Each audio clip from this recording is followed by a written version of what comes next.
Oh man.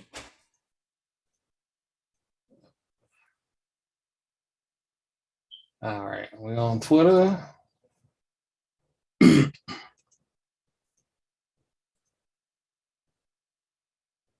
We're on both Twitters.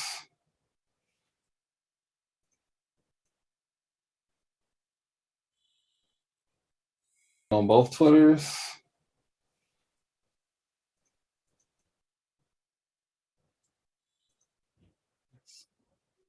And we own Twitch. Okay.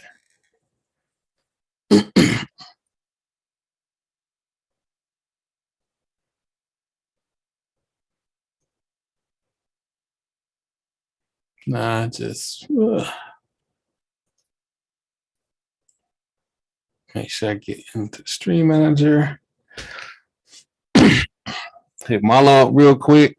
Since Marlo felt like it was okay to sip on I got me a little something today. Yeah, we own it today. Oh man. All I'm gonna say is nobody's safe. Yeah, today is not ain't that day. I'm gonna call him one more time. So I don't want to start without him because Exposure, you're on my list too. Don't even worry about it, player. I'm about to let the Heat have it. We were supposed to be in Miami. Bro, who you telling? Hey, what's up, homie? We can go ahead and start. I'm gonna go ahead and give my little diatribe about Texas and just go from there. All right, homie.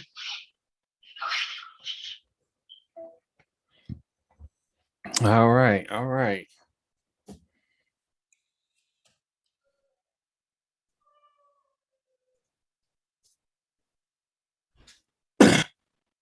Good evening, ladies and gentlemen. My name is Troy.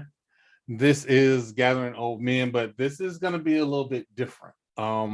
Normally, we start out real hyped to get the show started, but the events of this week makes it a little different. I don't normally do monologues. That's not my thing. It's not what I do. You know, we really do a lot of stuff just, off the heart. We say how we feel. This is a little different.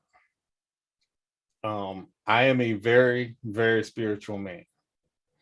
I firmly believe faith without works is dead. And I'm going to start there.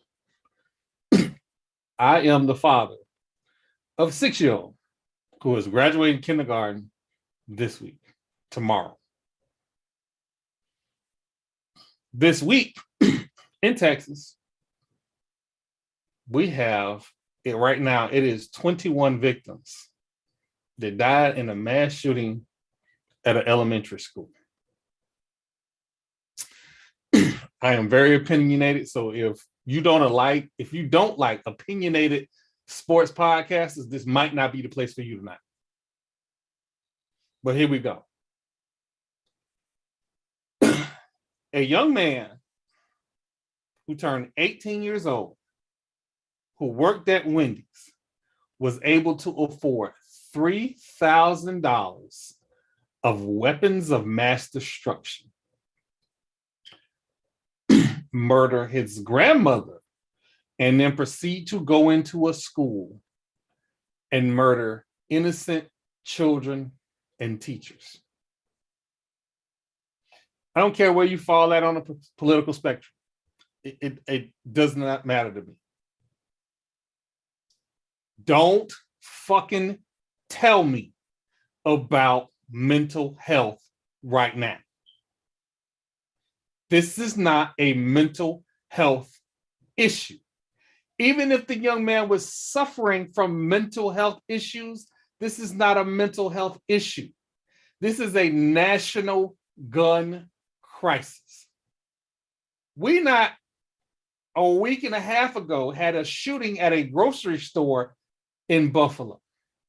Now we're in Texas, not 60, 80 miles away from the border, where, by the way, our American guns have seeped into Mexico and killed people there, we have innocent babies that are dying because we do nothing. Faith without works is dead. I have politicians telling me that they're pro-life and they're all about the family. Faith without works is dead.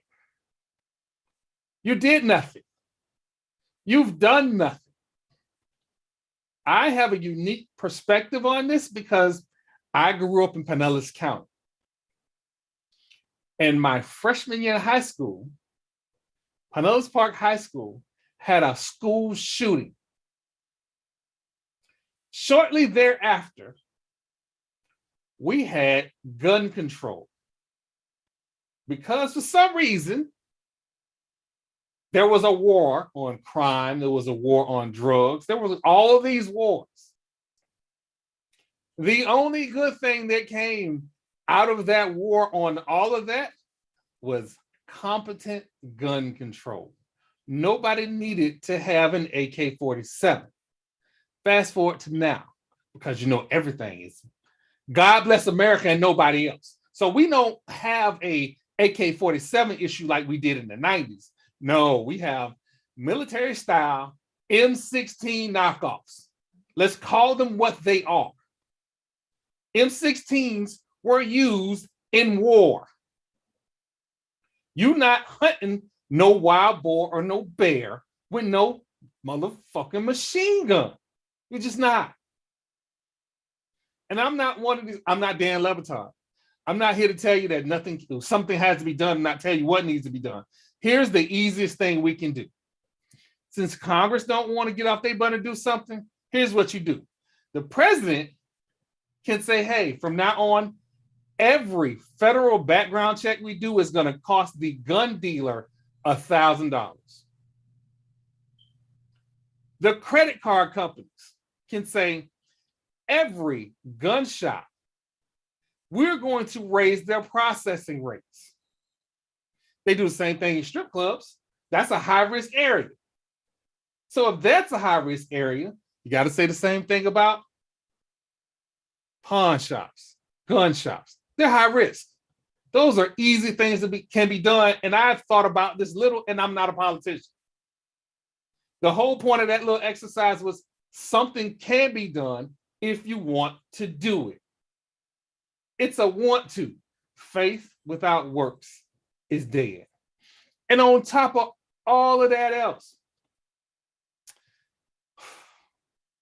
the NRA has the audacity, the unmitigated gall, to have their NRA convention in Houston, Texas. And I got to look on my TV. I'm shooting at your mail, TP. I'm shooting at your mail. Has the audacity to get on TV and say, well, I don't think y'all should have the convention here. You are the mayor. If dirty politicians can steal money, you mean to tell me a clean politician can't shut down the Houston Stadium for a few hours at a time? Because I know for a fact that there are clubs in Houston that at inopportune times have had the fire marshal come in and do a check.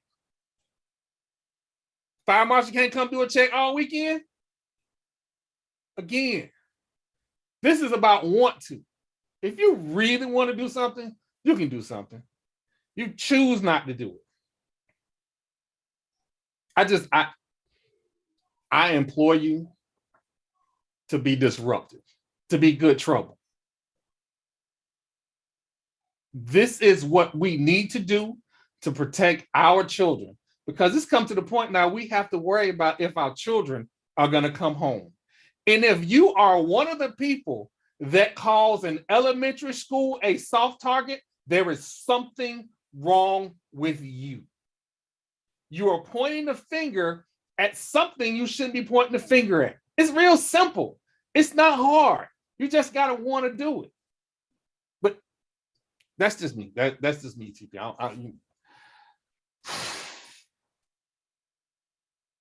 No, you said a lot. Um, I agree. Certain weapons shouldn't be easily available. Like we're not at war with our neighbors or nothing like that. You don't need automatic weapons to defend your home. Now, if it's an apocalypse, I can, yeah, I get it. It's a war, but this ain't that. If you have basic home defense, pistol, shotgun, you don't need assault rifles. You just don't. But Texas is a pro gun state, always has been, and I don't think much is gonna be done in the process of gun control when it comes to that. Just because historically Texas has always been a pro gun state. We have probably the laxest gun laws in the country. But at the same time, we've also had not many mass shootings. This is something that was sick, random. Like how do you prepare for something like that? Because I don't have the answer. All I can do is send my prayers to the families of those affected and pray pray for everyone. Pray for the souls that were lost that day because that is a terrible thing to send your kids to school and them not make it home. Prayers for the family of the teachers that were also lost their lives. It's just a sad incident, and I don't know what laws can be put into place that can stop that from happening.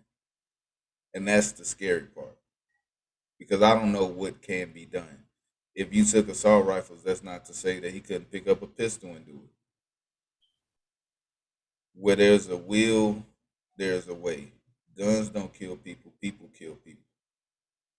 This man made a conscious decision that he was about to go and do as much damage as possible before losing his own life. So all I can say is I pray something can be done. I don't have the answer for that though.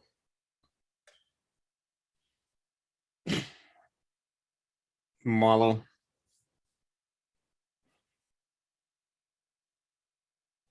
I think I had to unmute myself. I am burning a little midnight oil today, but my feelings on this subject is that this young man, no matter, it could have been anybody, but this particular young man made a conscious decision that he wanted to kill something. Like there's very little anyone unexpected can do when a complete stranger comes up to you and decides that they want to try to take your life. Like you can try to prepare for it. You may be armed, you may have time to draw your weapon. But being prepared for this particular situation, there's absolutely nothing that you can do. Like as a parent, like I can't even imagine getting that phone call or seeing this story on the news and having to go to the school only to find that I'm not allowed to even go to the school to retrieve my child who may or may not be alive or dead. As a parent, I can't. I I have nothing but disgust for this individual. I have nothing but hurt in my heart for these parents because as a parent, I just can't. I can't. Like I can't put myself Like, what would I do if this happened? I don't know nobody who would want to even start thinking about this as a parent. So my heart goes out to them. I pray that one day they'll be able to sleep without having nightmares. Like this dude not only killed one of his family members, but he affected an entire community. Hell, he infected an entire country, because any parent with a child of school age or younger can really feel the pain these parents are going through. Like, it's deeper than rap. So I just want to echo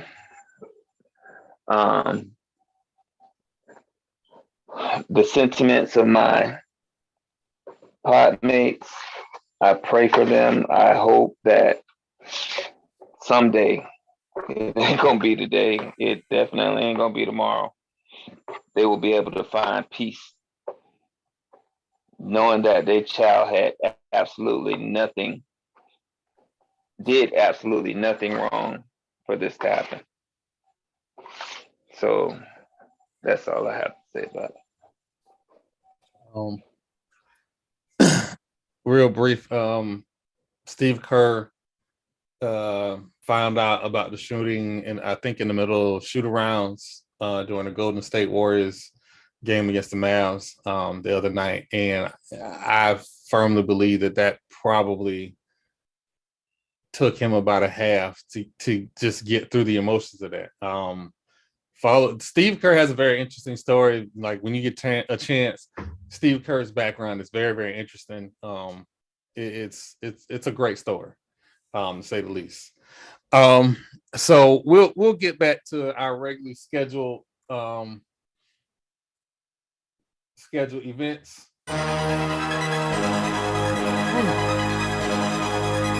Been a big week. Ladies and gentlemen, world famous, often imitated, but can never be duplicated. Together, Old Men Podcast. Myself, TP, Marlo. Yay! All right. So I was debating on how we was going to start, right? Because it's been a big week in sports. And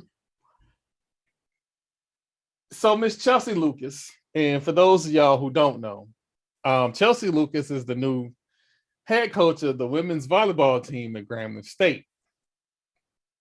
And it has been a pleasure to communicate with the Grambling State Volleyball's fan club on Twitter, because the information that, again, I'm in Florida, TP is in Houston, Marlo's in Orlando. So the information that we're getting is sparse. So we have to rely on social media and the local newspaper to try and get information. So I've been checking the Grambling State website for their roster to see if they've gotten some players. Well, apparently they have a player. A player. I don't know about the rest. I know about one. And to be clear, one of the young ladies, her name is KK. Of course, I can't remember her name now. KK is now at La Tech. So she went from Grambling State to La Tech. They have another young lady, and I will update it in the stream. I'll make sure I post it. Another young lady is at South Carolina State. I know Marlo wants somebody to go to FAMU. So young ladies, if you've already in the transfer portal, because I know you had to be in the transfer portal by like May something. So if you're already in the transfer portal, reach out to FAMU and see if they have a spot to make Marlo happy. You good with that, Marlo? Because that's all you want to talk about today. Please. And okay. Thank you. All right.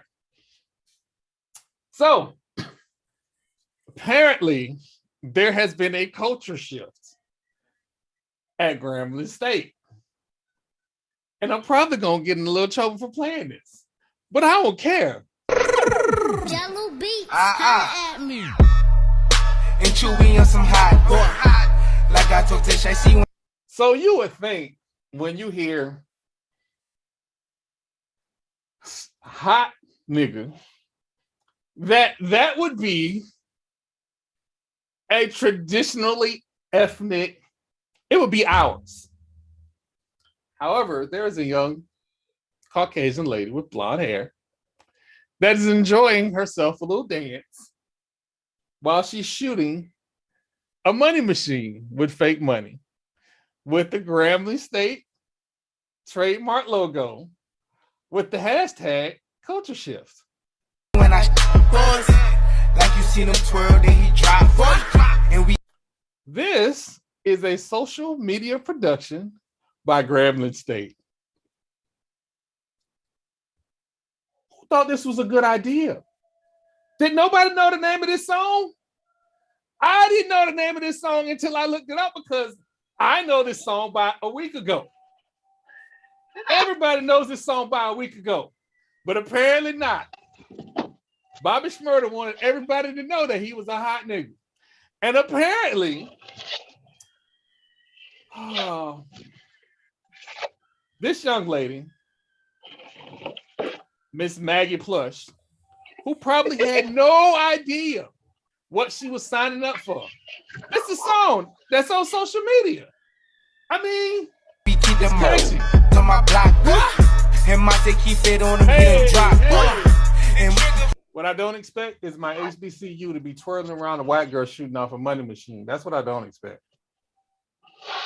And I'm supposed to take this athletic department seriously. I'm supposed to take this investigation seriously. Like, we went from, oh, this is an interesting story. Let's check out what's going on. You MFers is some clowns. They This forgot, is some clown shit. they forgot what the B in HBCU stands for. Oh, God, it's funny. Just call it a college at this point, because yeah, y'all disgracing everything that it is to be a historically black college. You know, this is distasteful, and not because she's white. Why is she twirling a money machine? What is that signaling? like TP, I was And looking to then see if it's he had like, to and endorse then it. but then you see it. Then it's like, why her though? Is Y'all she the finna have me one cooking. with the money? Is she giving the money, or is she gonna be the one receiving? Like, I'm confused. I need answers. I need answers. I don't need no answers because they already told you exactly what they about. You ain't like what's that saying? When somebody show you who they are, believe them. Believe him the first This is time.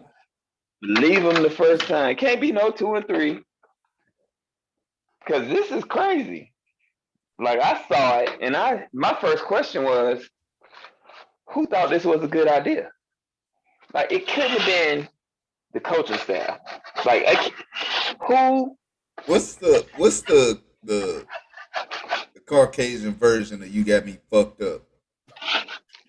Really, guys? You're skating on thin ice. Really, Pal. guys? Grambling State, you're skating on thin ice. Because at this point, you're about to be disbanded from HBCUs. Because I pray that this is isolated to that school. But like cancer, when you have an infection, you cut it out.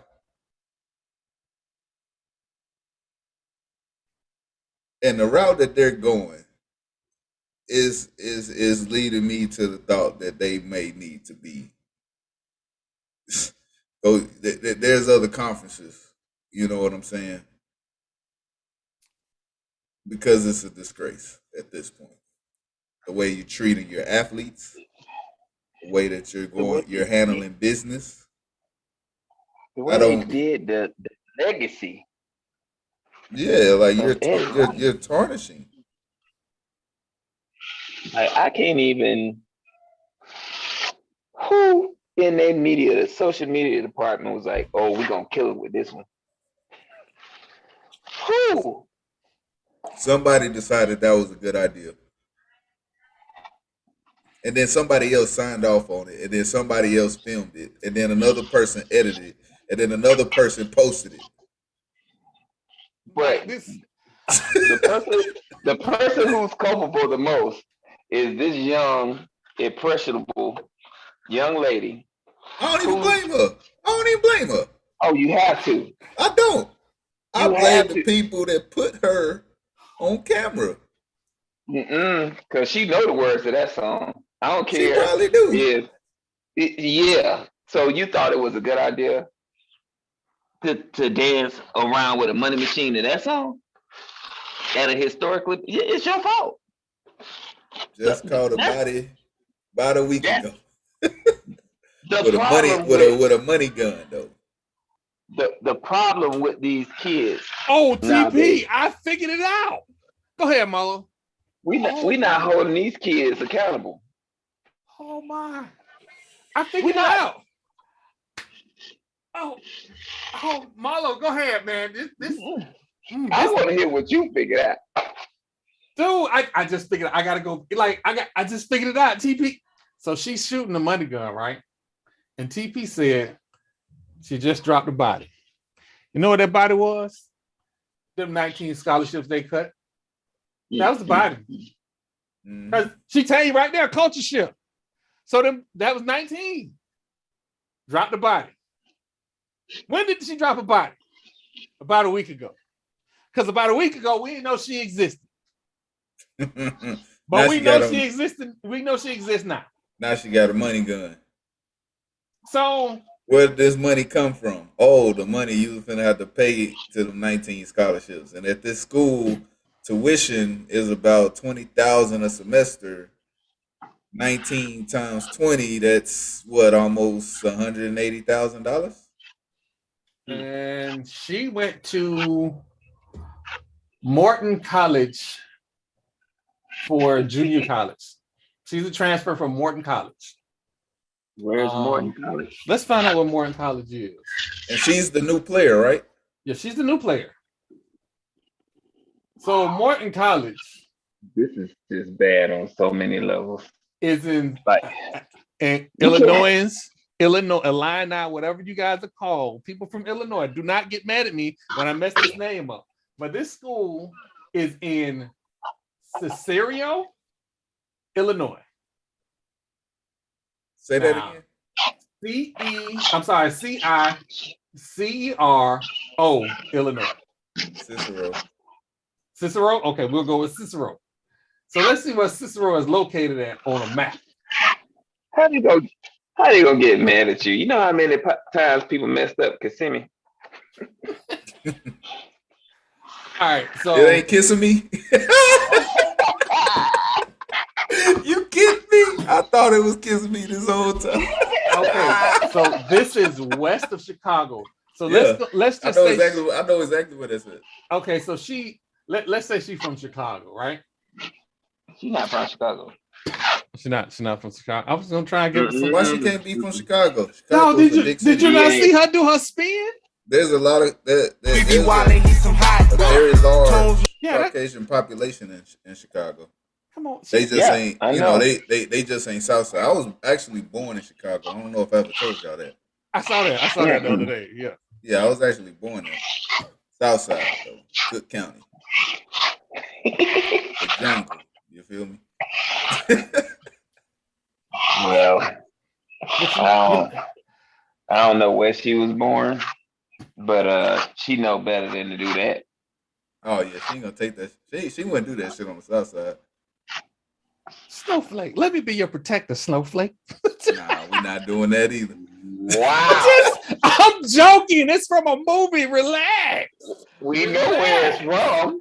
Oh my God. Damn. But just the levels, like, and the more and more I want to like just go in on this whole video It's not about the video. It's about the people who are supposed to be the adults in the room. And let's find and just wait. Just wait. Wait till we find out that these Caucasian ladies are coming to Gremlin on NIL deals to play volleyball where they kicked the other 19 out. Come on. Why she got the money gun? Is there NIL deals that we're not hearing about yet? I'm gonna say this. I don't give a damn who they go get. They better go get the Brazilian volleyball team because FAMU finna put paws on their ass. And we right back to FAMU. It didn't take long. We 30 minutes in. Is there anything else? Just you kiss my ass quick. Is there anything? We made it 30 minutes. Oh, well, again, we're going to continue to monitor this story because this. I'm not monitoring it. First of all, when they can beat us, then I start paying attention to their sports. But they can't beat us in nothing. We beat Gremlin in foosball, checkers, foosball, everything. We beat them in every damn thing. So, table soccer, bro. Oh my God, ladies and gentlemen, this is a sports podcast. We are supposed to monitor sports topics. However, there are a few of us that take certain topics. Apparently, the entire Southwest Athletic Conference is a shot at Marlo for some reason. So the sweat, like the whole sweat, like he got beef with the whole sweat. All of them. You just wait to this year. Dude, we put paws on everybody. Marlo said, if you in the SWAC and you not FAMU, he hopes you hit your big toe on the corner of your bed tomorrow morning. With no shoes on. Oh my God, the level of disrespect. That is how he wants y'all to start y'all day. And transition that pain into the weekend. I hope your toe still hurt come Sunday night. And then go to your refrigerator, make a big bowl, go to your cabinet, make a big bowl of cereal, and don't have no milk. Oh my. Ain't nothing wrong with dry cereal. Yeah, they call that trail mix. Oh man. Ladies and gentlemen. Who won it with Debo? I apologize. I apologize. You ain't gonna apologize to me. I mean it. Look, Debo tell me to shut up. I'll be quiet. But when he leave, I'll be talking again. Wow. Just the whole conference can get to business. Wow. Literally. But when he leave, I'll be talking again. Oh my. All right. So, oh man. Marlo, just hey. This is what you get. Like, I can't be halfway rooting for FAMU and oh yeah, that team won. Yeah, good for them. No, hell no. I don't want y'all to win shit. Nothing. I mean, I feel like that too. Like, I don't want to see Oklahoma win shit. Like, I'm a Longhorn. I'm a Longhorn fan to down to my core. It's burnt orange around here. That's what I'm saying. And if you can't understand it, you must jump from team to team like somebody we know. Hold on, what we not gonna do? We not doing that. Oh, all guilty pigs squeal. All of them. I've been a Longhorn fan since I knew what college football was. Ricky Williams got me started. So, Marlo, I jumped from Florida State. Well, Florida State people hope you jump from Florida State because the way you I be letting them have it. The way you go in, Jesus. But here's the question: do I be lying? Well, that's Norval finna drop a song. I'm pulling up on you. Directed at Troy. Pull up if he wants to. I'll pull it up on you. I'm gonna steal his money and his recruits like everybody else in the ACC. You go. What you gonna do with his recruits? Wait. What are you doing with his recruits? What? I'm just saying, everybody else stealing them from him. Dion got one. Alabama got one. Who else want to recruit from? What you gonna do with him? I probably win more games than he will. damn.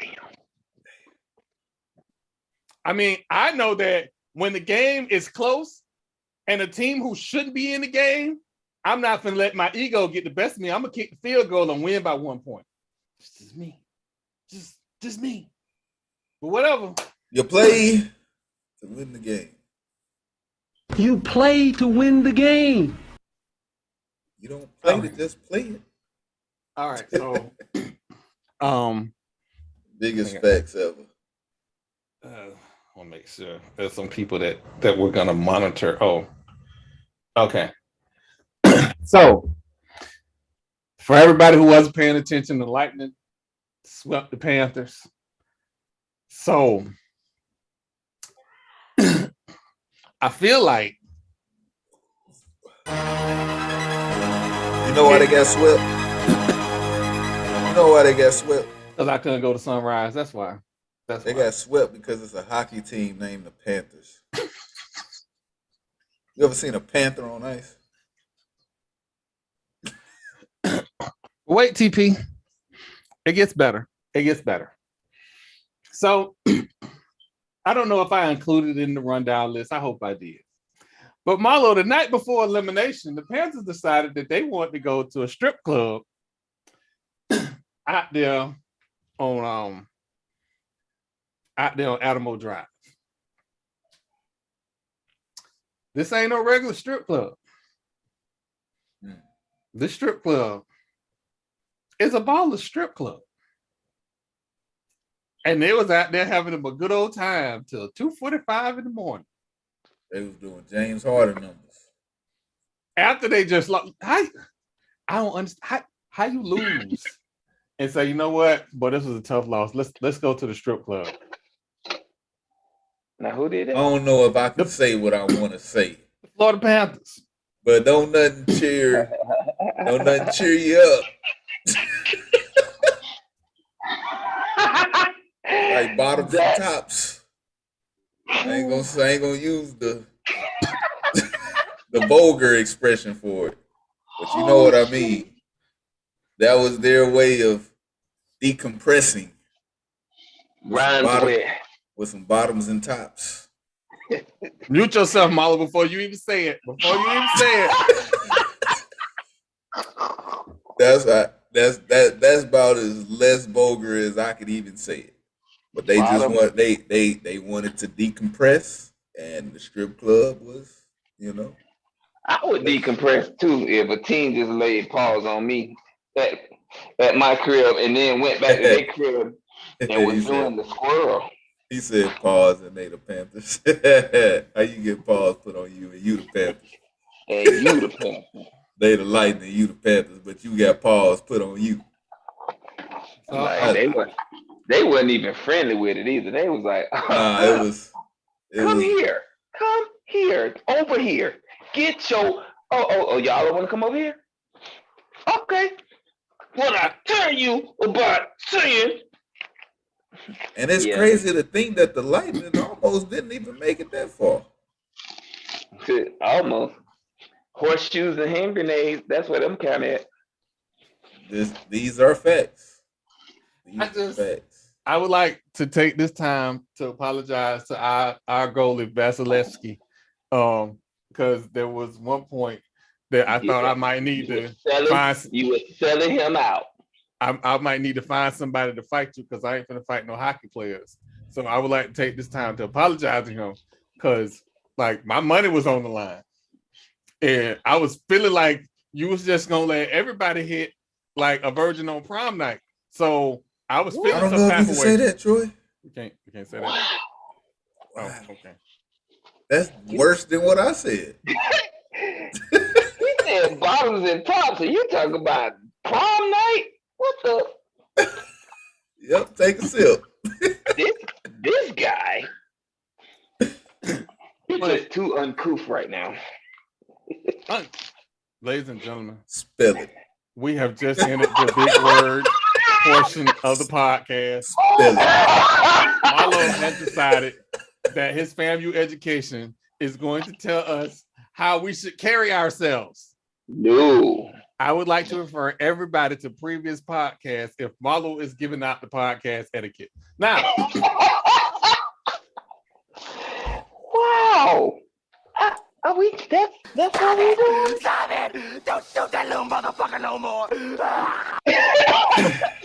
it feels good to get some good back because, ladies and gentlemen, again, going back to previous podcasts, I was getting shot at something fierce.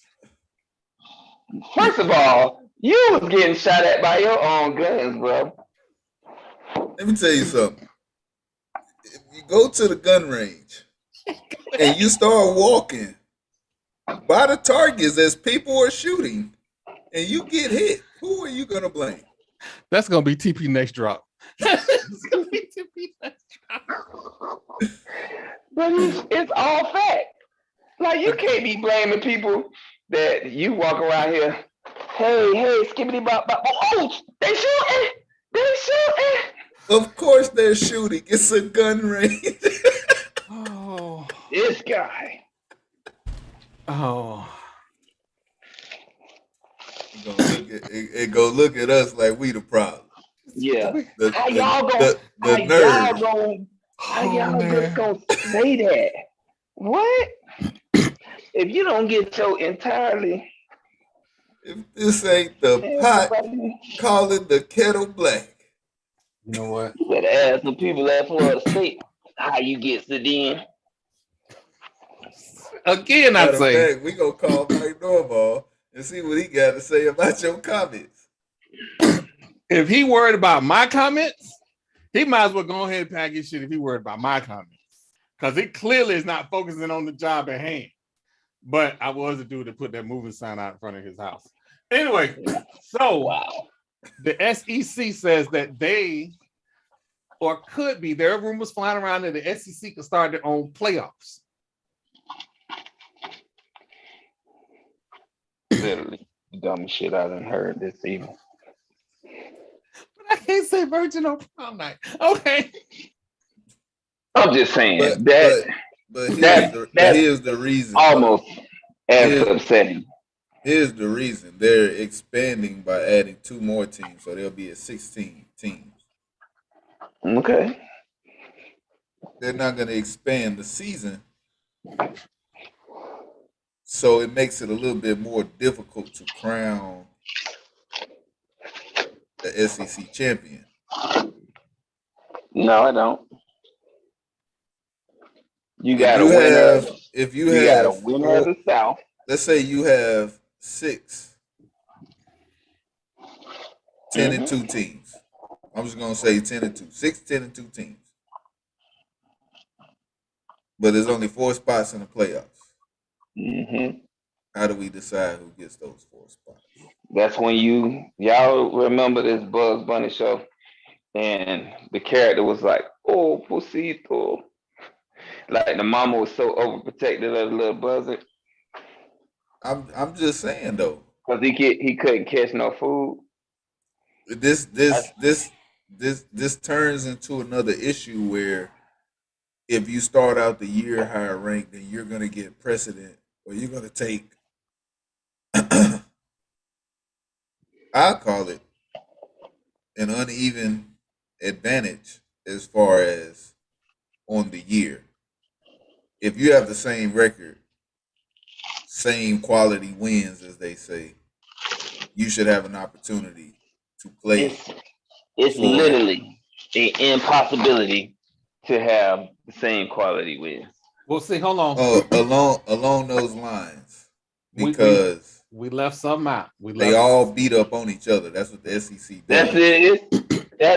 That's all they do. Yeah, that's why I said if we got 6 10-2 teams and there's 4 playoff spots, how do we choose those playoff spots? Now we looking now we doing bracketology like it's March Madness. But we're leaving the users out a very important thing. The NCAA has said you don't have to have separate divisions anymore. So the two best teams, and by the way, the Pac-12 was the first one to come out and say, we don't care who win what division, the top two teams going to play in the championship game. First of all, if I won a division, and this might just be my little FAMU education coming to bear, but if I won a division, I'd be damn if I ain't playing in the championship game. It won't be a game. It won't be a game. So the SEC is proposing they take the top 4 teams from each division and they host their own 8-team playoff. Mm-hmm. The winner of the playoff wins the SEC, and as we all know, that's an automatic bid into the national championship game. Now, the reason this becomes unfair is because you're basically guaranteeing an SEC team in a national championship, and I think that's why the other conferences are so against it. Because if you're sitting there letting the SEC just have their way, okay, well, whoever comes out of that, they gotta be the best team in the country, or one of the two, or one of the 4. They gotta be in the playoffs. That's just how it is. You're being so judicious to the ACC. So let me step in here because I already swung at Florida State. So I guess the ACC can take a swing too. So to be clear, there were other conferences led by the ACC that said they did not want to expand the playoffs, which by them doing that guarantees 2 teams from the SEC in the playoffs next year. Guarantees it. So the same people that are crying wolf right now are the instruments of their own demise. When Texas joined the SEC, when the rumor of Texas joining the SEC came out, there should have been everybody lining up to expand the playoffs. You are holding out hope that there will be another Cincinnati. Hey, fans, Cincinnati put, 6 players in the first 2 rounds of the NFL draft? There will not be another Cincinnati. That's done. And thanks to Texas A&M, Ole Miss, and Alabama, they got most of the top players in the last round of recruiting. So, let's just call a thing a thing. The SEC is a monopoly. It's a monopoly of talent. It's a monopoly of awards. And at the end of the day, they win every award. Where do you think the money going? They win every award but the quarterback award. You see, Clemson ain't what they used to be. Florida State ain't what they used to be. Oregon ain't what they used to be. A lot of schools, Ohio State, they retool and repackage because in the Big Ten, what other big name school in the Big Ten is generating talent like them? You know, you can try Michigan, but they have a historically known for folding. They damn near like paper up there. I don't know what to call them. When last time Michigan Wolverines won anything in college football? Y'all know what? Y'all, so I have the nicest podcast mates in America. Y'all just let me.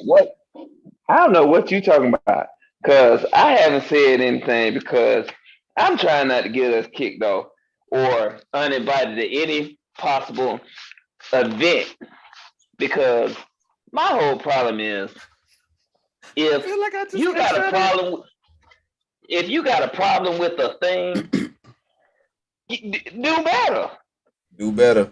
If you got a problem with the SEC flexing a muscle Way better.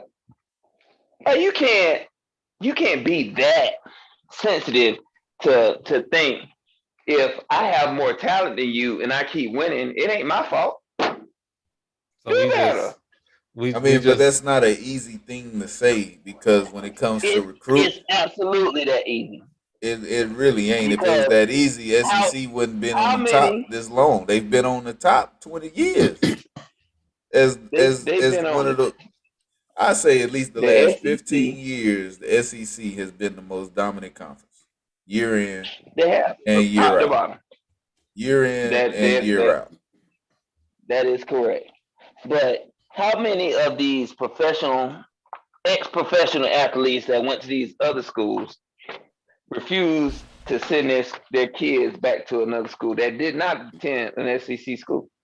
Y'all know what? I'm so sick of y'all being judicious because here is a problem that we just not talking about. The most prestigious university in California ain't did shit in 30 years. Mm-mm. They got money. No, they got facilities. facilities. Not 30. Who? You talking about SEC? USC. USC.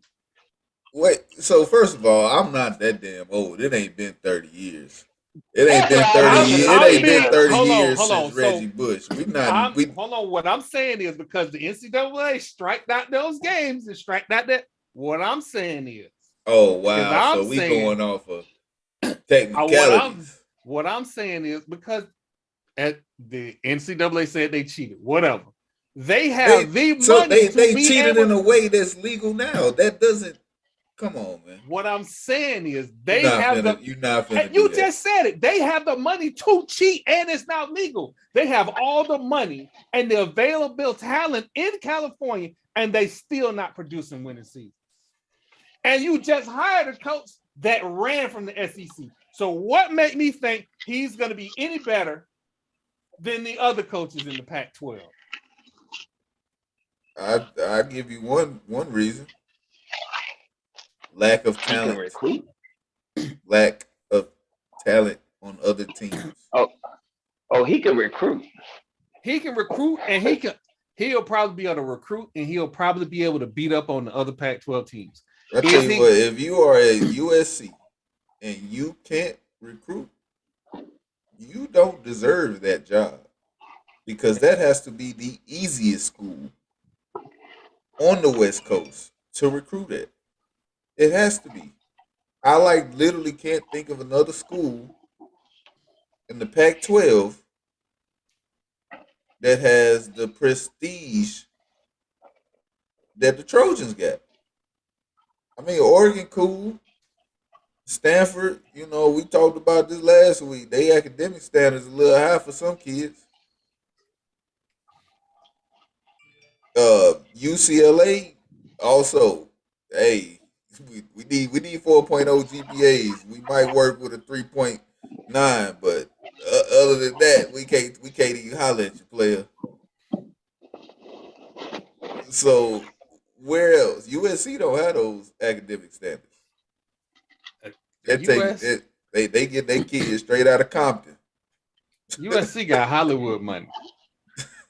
They got Laker money. They got Laker money. So they we get in again. I'm one of the people that just forget about them because they've done nothing. So it's easy for me to forget about them. And another reason that I forget about them is I want competitors that want to compete. And when I have a competitor that's just like, yeah, no, I don't want to compete like that. I don't want to have to deal with Alabama. I take issue.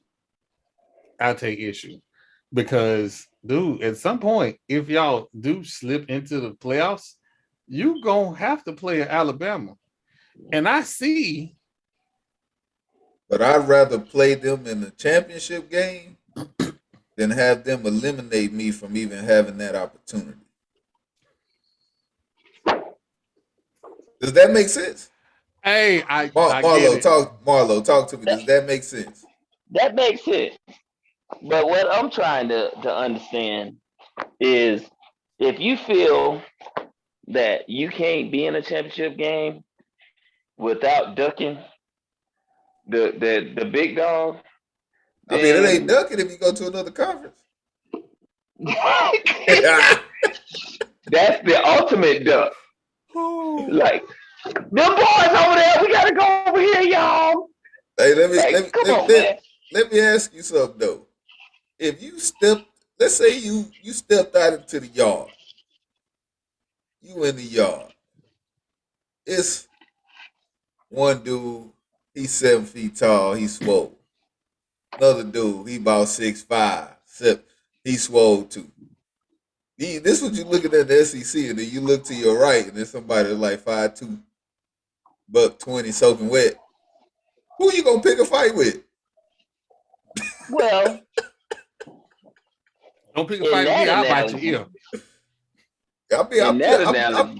I'm just saying that because that's what you're looking at when you go to the SEC and think you're gonna start from the ground up, or you can go to the Pac-12 and you looking at Arizona State like, yeah, we can beat them. That's easy. But you looking at the SEC. Hell, the worst team in the SEC would go to the Pac-12 and beat them. They're all of them. You know what? I hate to rush us through. I hate to rush us through a topic. I really do, but I just saw something pop up. Get in my belly. So, number one, Chief Tubby. Oh my God. Zion has been cleared to return for 22-23 season. Who cleared him? Who did not? It's so much right there in that whole little statement. I mean, it's May. He got 5 months though. He still got to make it through training camp.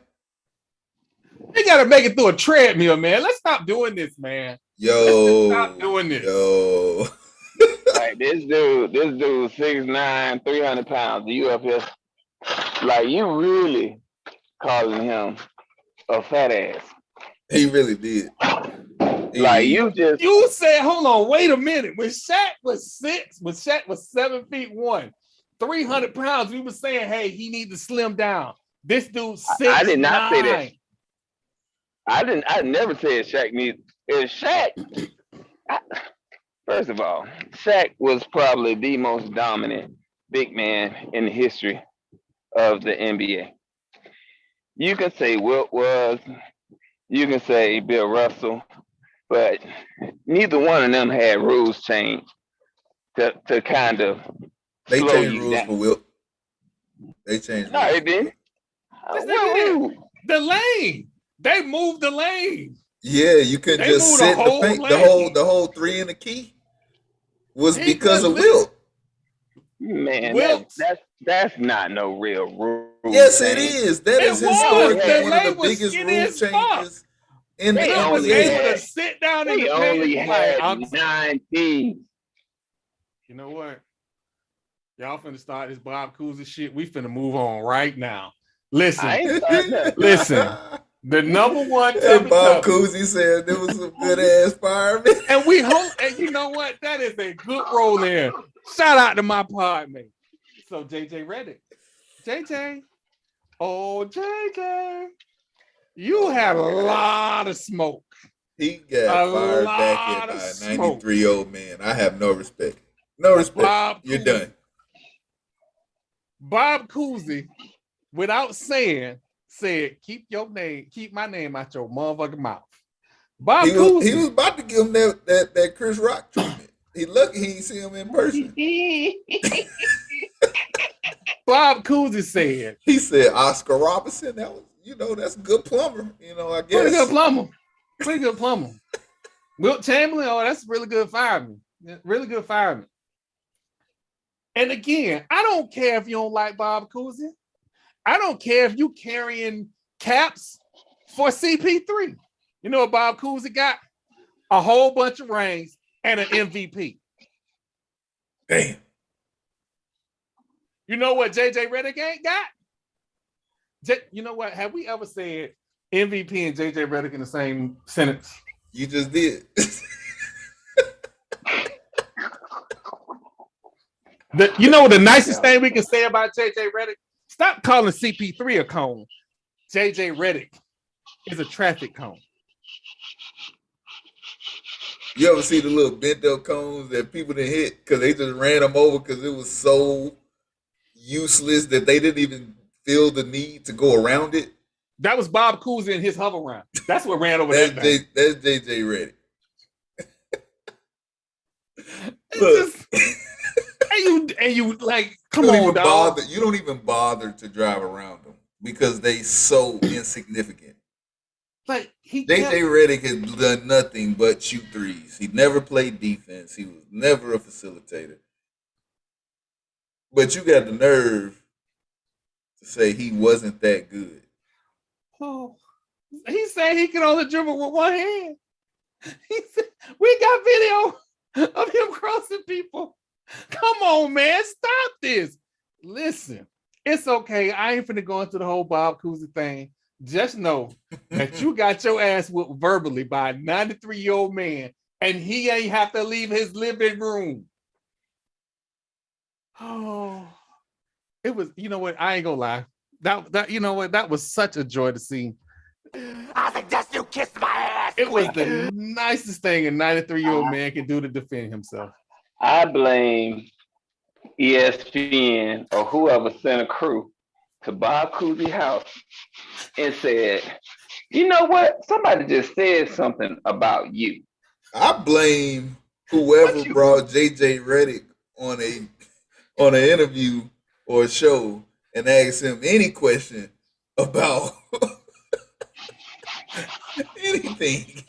About basketball. This is like when they went to Ja Rule and asked him about politics. Oh, man. Like, yeah, let's call up Ja. Let's see what Ja has to say. They was like, let's see what JJ Redick has to say about Bob Cousy. Get the fuck out of here. You get what you get.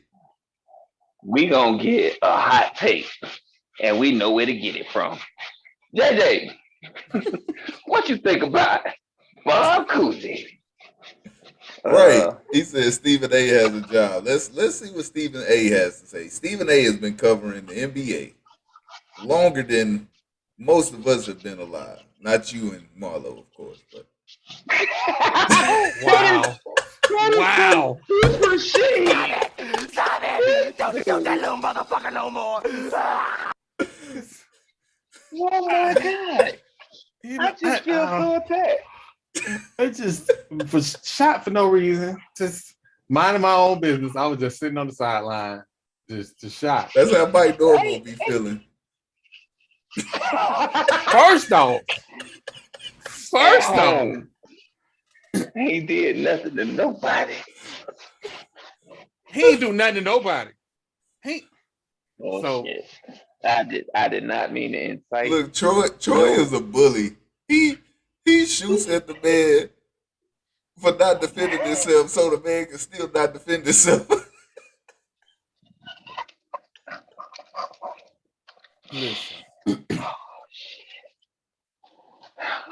We let Marlo come in. Can Steven be an analyst with JJ who played the game? Can't.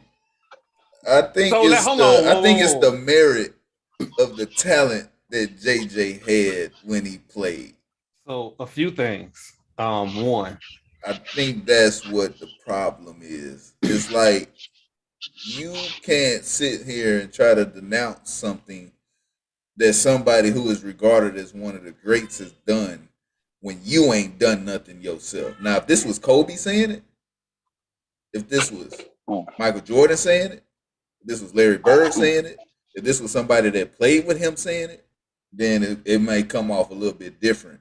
But it's the person that said it. That's the issue. And as far as Stephen A is concerned, and there are newspaper reporters who have watched the game, have studied the game from other players, and have gotten to understand the game from other players, where there are players who their job was simply to do one thing. I.e. shoot threes. I have respect for.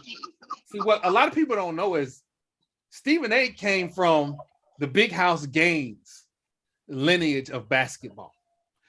And I tell y'all all the time about the great basketball coaches. Big House Gaines was him.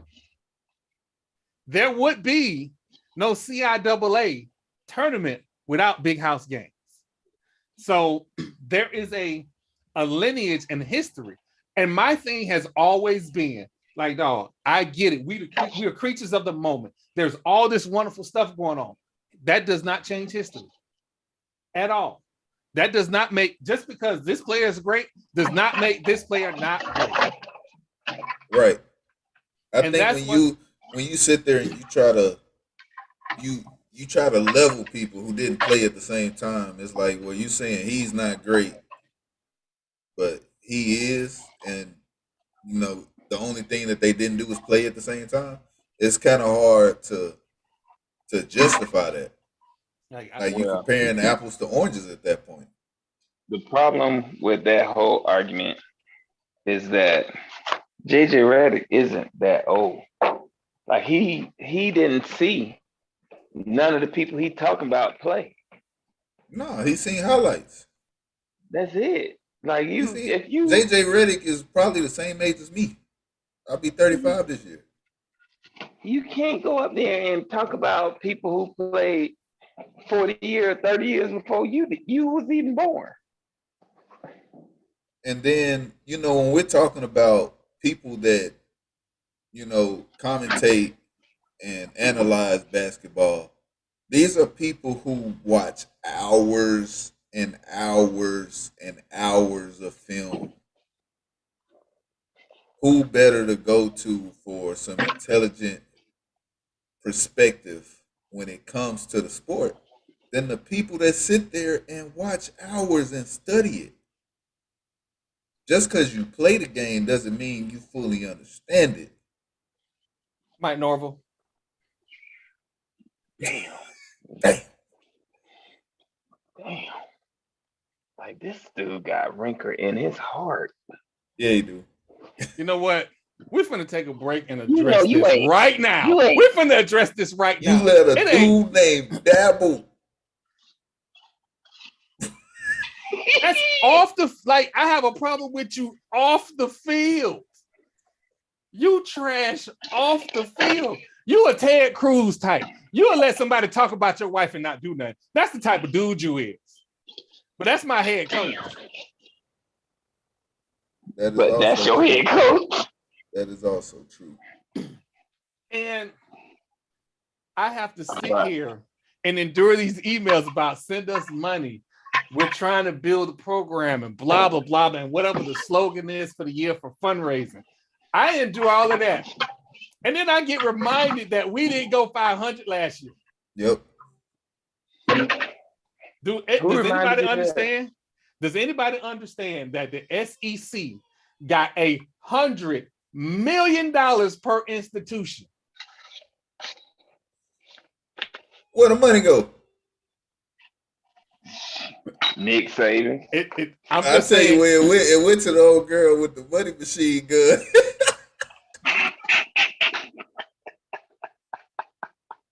Only get busy. Try to run down and you can catch it. Oh, that's where it went. And meanwhile, it went to culture changes. I think that the ACC got between like $25 and $60 million, something like that. Do you understand the differences here? There's levels to this shit. This dude has people, because we as podcasters, we like to have access. And there are podcasters that are doing their best to say good stuff about Florida State. And they were singing his praises 4 months ago. Talking about me so much that we had to have a whole segment on Scores podcast. That's how bad they were talking about me. And now they're changing their tune. The thing about being a coach, you have to win. If you don't win, you play to win the game. Like, I've never understood all the other shit. Like, I tell you what, college football, you should get 4 years. 3 minimum. And why is because you need the opportunity to recruit. You have to bring in players and see them all the way through. Now, if you bring in players. You don't win. You're not getting top recruiting classes. You see, I'm counting, right? We're on year 4. You should not have a job. Everything is a trial. Now I understand I'm getting better. We're getting better. But there are certain universities where that's not acceptable. Florida State is one of those. Clemson is one of those. Alabama is one of those. Let Nick Saban retire tomorrow. Let Nick Saban used to be one of those. But hold on. It still should be that way. It's still that because it still should be that way because that is a historically prestigious school. Yeah, our former AD went on national TV and said he fired the black head coach because 6-6 is not good enough. So what's 5-7? You just proved my point. There's deeper issues rooted. Oh, I know. And because of those but when deeper you cut issues, your nose despite your face, it's a problem. Mm-hmm. It's deeper issues. And because of those deeper issues, you don't get the same amount of rope that another coach would get. You don't get to have 2 bad recruiting classes. You don't get to lose 2 high-profile recruits. You cannot be losing recruits to Mississippi State and Jackson State. This is not something that is acceptable. And so at some point, I tell people this all the time. You have to have a standard. That standard can be high, that standard can be low, but there has to be a standard. And so, this dude... Being a coach ain't no different than being in a relationship. When you get into a relationship with somebody, whether it be your significant other or a partnership, whatever the case, there is a list of things that automatically terminate that relationship. If losing in a coach university agreement, if losing ain't one of those determining factors, then y'all not gonna win because you don't care about losing. When you care about losing, you get winners because you don't tolerate the losers. That's just my 2 cents on that. I'm in a toxic relationship with my damn school. I could tell you from this ain't nothing I heard. This is something I know. Florida State ain't just started losing talent. Like, they lost a starting quarterback to Georgia Tech because they tried to rescind his scholarship off. What do they think would happen? And then said recruit comes back and torches their ass as a freshman. As he should have. Oh, it ain't nothing like having a chip on your shoulder. And that's a pretty big chip. Oh, you gonna give me a scholarship and then decide you're gonna take it back? Oh, I got something for that ass. Come on out Saturday night. Call your friends, call your family. And they could do nothing with him. They could do nothing with it. Nothing. All right, y'all. You know, we took a long. That's my fault. This is my fault. I ain't have to take the bait. You the one brought that up. I ain't have to take the bait. So since we was talking about the NBA and Tubby's gonna play next year. Wait. We not just gonna let you gloss over that. You talking about we was talking about the NBA. I just said brought up Florida State. And I said that was on me. That's my fault. You said I ain't have to take the bait. What bait? I had to take the bait. There was no bait. You just wanted to go in on your coach. He make it so easy. All right. Could have been talking about Smurfs. Mike Noble ain't shit. What? This dude. All right, so the NBA the NBA All NBA team came out this week. Some notable names on there. Luka is on the first team, which guarantees him a supermax. Jokic is on there, first team, which is where the controversy starts because people want to put Joel Embiid in the first team.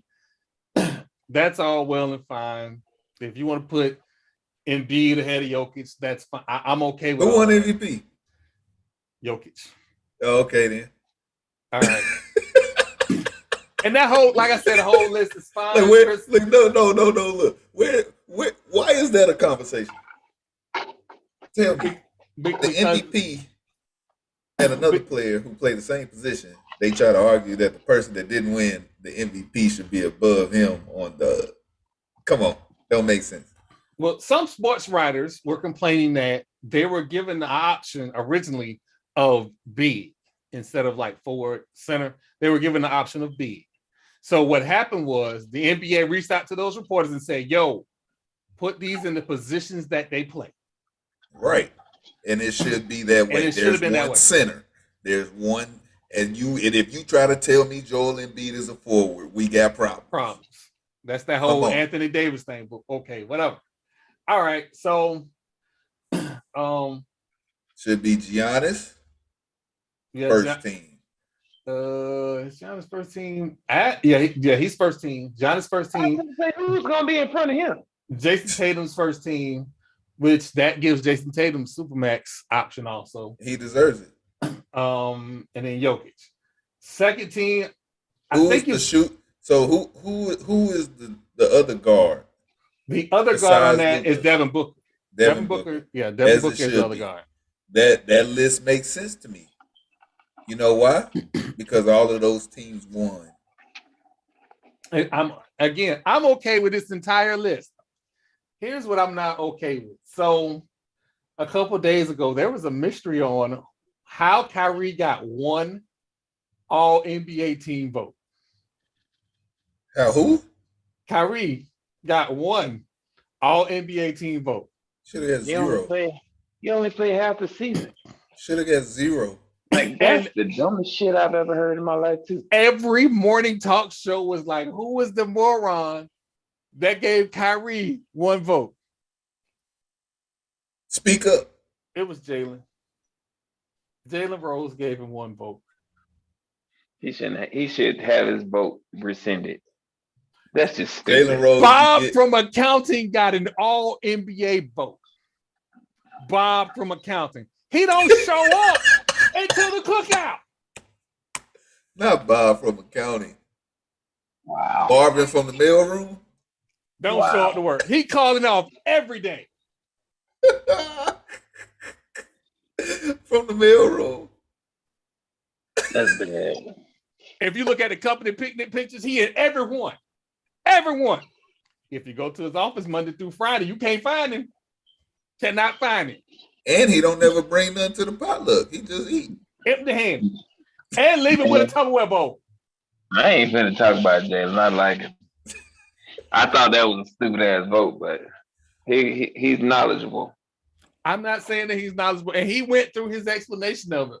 But come on, Bob from accounting, come on, man. Let's not do that. Of all the guards in the NBA, we got Trae Young. We got Ja Morant.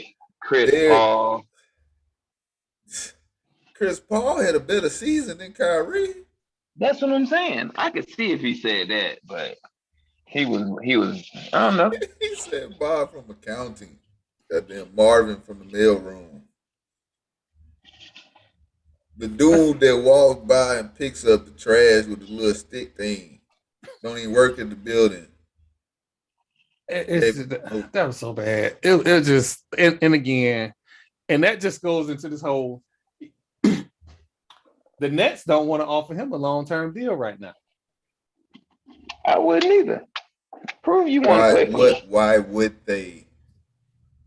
What's your body of work here at the net? What's your career outside of that one shot you shot over Steph Curry? Well, No, outside of you playing with LeBron. Yeah, Because without LeBron, you ain't did absolutely bunkers the Celtics was a playoff team. before. He goes there. They miss the playoffs. He leaves. They're back in the playoffs. Somebody, please And help me looking understand. really, really good. Miami in trouble. listen, Kyrie has excellent skills. He's one of the best finishers around the goal I've ever seen. He is an outstanding finisher.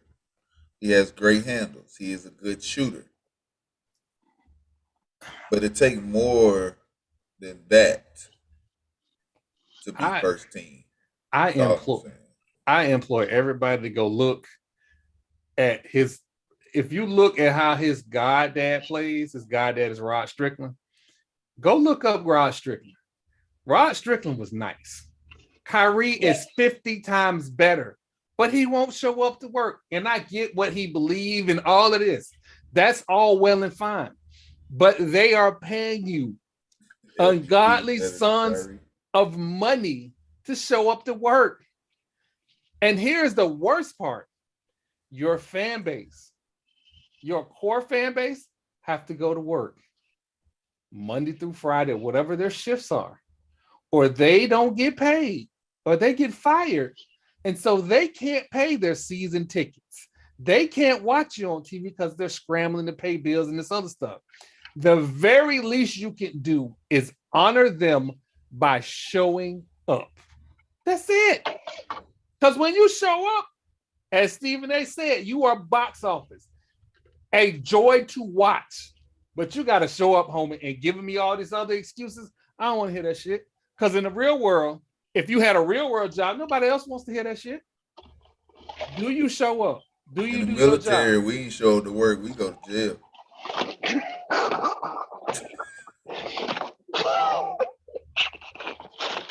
I'm just saying. Was never an option. All right. So we shot at a lot of people, and I guess Dan Snyder time to get shot at too. Damn. Nobody safe. So this is what I see. I'm just gonna sit up here quiet. I don't want to be part of y'all. But y'all vitriol. I know he ain't talking. Whatever. So the Washington Commanders have acquired property, or have acquired the option to purchase property for a new stadium, right? How big of a property is it, Troy? Are they gonna move out of Landover? They are talking about it. The property is worth $100 million. How many That's acres it? is it? For 200 acres. I think somebody saw him coming. I'm 200 sorry. acres? It's 65 to 70 acres. No, that's the second part. Oh, I'm sorry. That's the second part. Okay, hold on. You are, Marlo, you are absolutely right. 200 acres. 100 acres. Hold on, 100 acres for 100. Oh my God. 200 acres of land in Prince William County for $100 million. By the way, there is no public transportation in this area, which is why all of the Commander fans are kind of in a little uproar, because if they have to figure out a way to get there, people who are season ticket holders that can just get on the train or get a taxi to the stadium, that's going to change their it's going to change their demographic. Damn. So what I did was I went and checked the average income of the people in that area. 60,000. $90,000+. Ooh, even more. That means that's upper middle class, ain't it? That means I can raise my ticket prices. And I can increase the profile of my team, since I might have to sell it. Because on top of that story, there are rumors floating around that NFL owners are taking votes to see if they got enough votes to get rid of him. Now, Roger Goodell said no votes are taking place. We know why that is because, Roger Goodell got on the bad side of some owners and almost lost his job, which he gets paid very handsomely. Very, very handsomely. Why am I not robbing these dudes? But I digress. Anyway, so Roger Goodell gets robbed. People are knocking on my door. Did you rob him? We looking for Troy. We got motive. We heard you say it. Hey, I'm just saying. So that Commander fans, that's what's going on with your team. I'm not exactly sure what the long-term goal is because, again, it's just the option to buy. I think they're trying to use it as a negotiation tactic, like the Tampa Bay Rays did by saying they was going to play half the season in Montreal when Montreal was a contracted team. They thought somebody was going to believe them.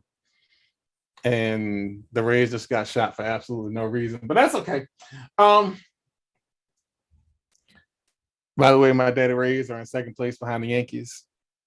And since we're talking about the Yankees, Donaldson has issued an apology to the Robinson family for his comments in that whole kerfuffle.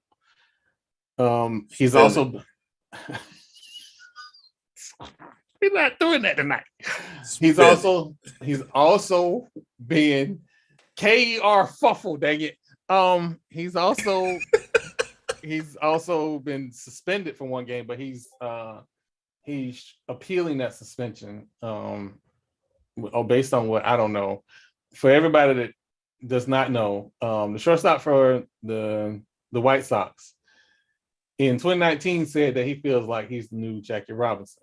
And the reason that he said that is because Major League Baseball has a dwindling African-American participation level that they are trying to deal with.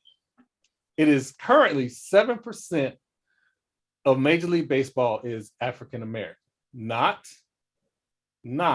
Dominican, not Japanese, Afro-Latino. Yeah, that's the term, Afro-Latino. We're not counting those. We're counting American players. Born Exactly. Black players. So that participation is at its lowest level, and it's been at its lowest level for what? At least 5 years.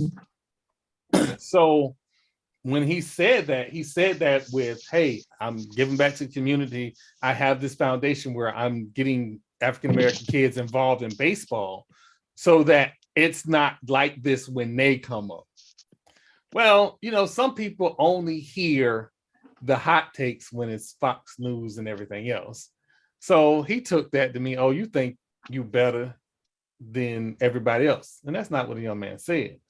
So there had been a beef back then, and the guy told him straight in his face, we ain't got to talk no more. We ain't got to never have a conversation. So when just recently they had words because he called him Jackie again, I understood now that it wasn't necessarily racism. It was you running your fat mouth one too many times. And I said, we didn't need to talk. Some things don't need to be said. You know what I'm saying? Sometimes you just need to keep your mouth closed and don't say it, even if you think it. Because it may not come out the way that you thought it. And once it's out there, it's like a fart. You can't take it back. It's in the air and it stinks. That's funny.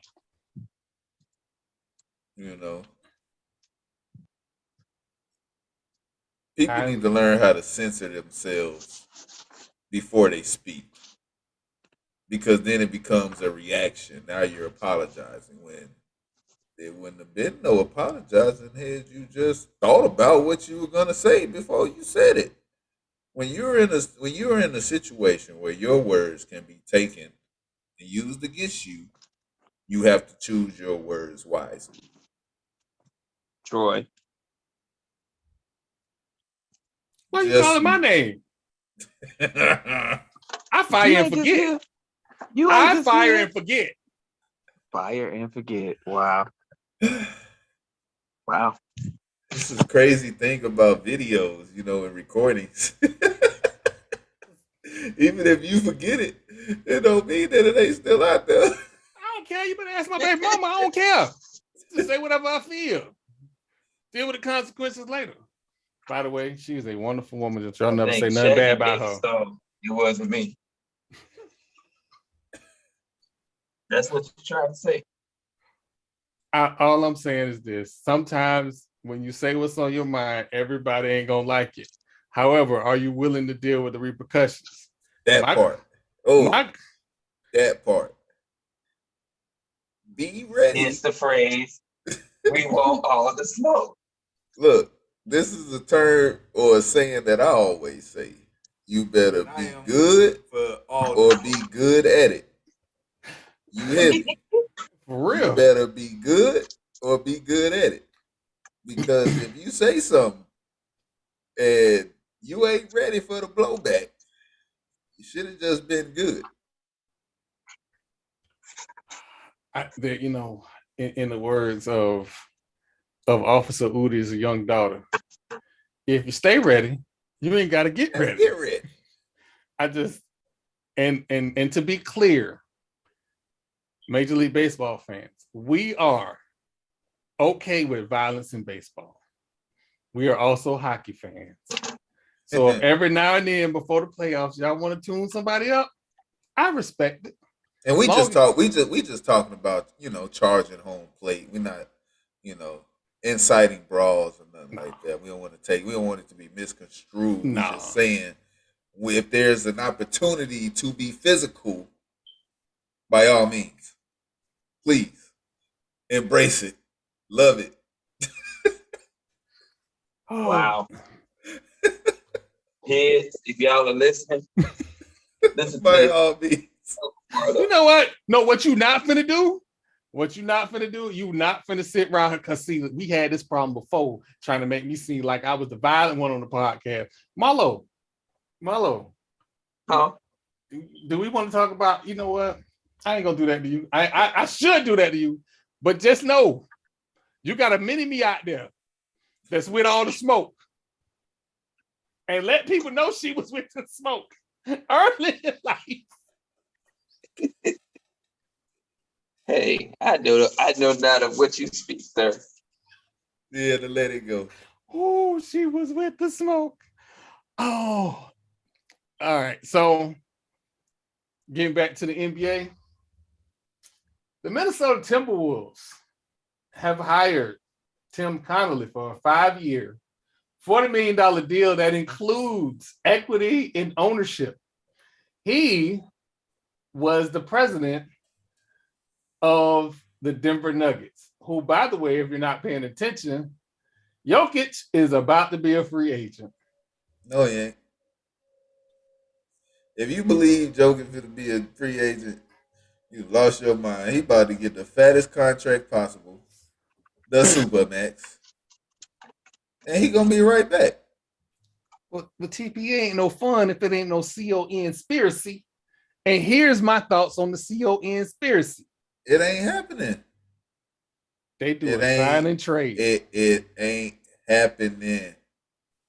If anything, they gonna be trying to get Anthony Edwards down there in Denver. It ain't gonna be the other way around. You think Big Cats? So you think they would do a sign and trade as an organization? Do you know that cap hit is still substantial on a sign and trade on a Supermax? You can't do that. That's why don't nobody do that. And if you do, the compensation better be tremendous. I'm talking about I need all of your first rounders for the next 30 years. Like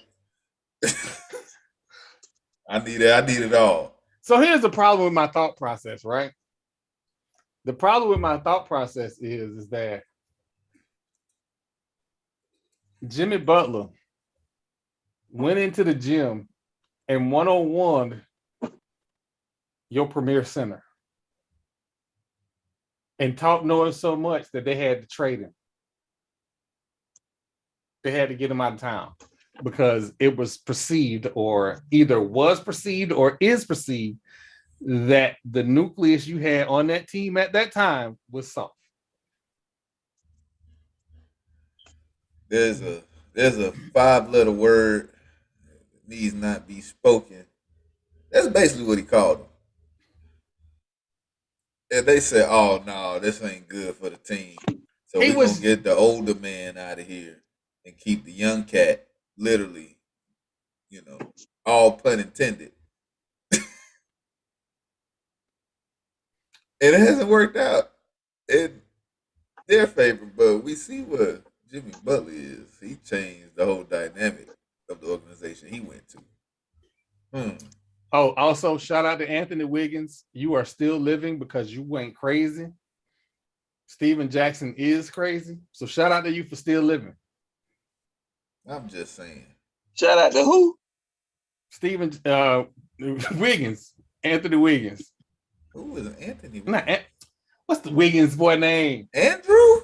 Andrew Wiggins. Shout out to Andrew Wiggins. Oh my God, he called him Anthony. Shout out to him. He's still alive. One of them 8 names. Shit. If an old man tell you if that ain't some old man shit, he one of them 8 names. Shit.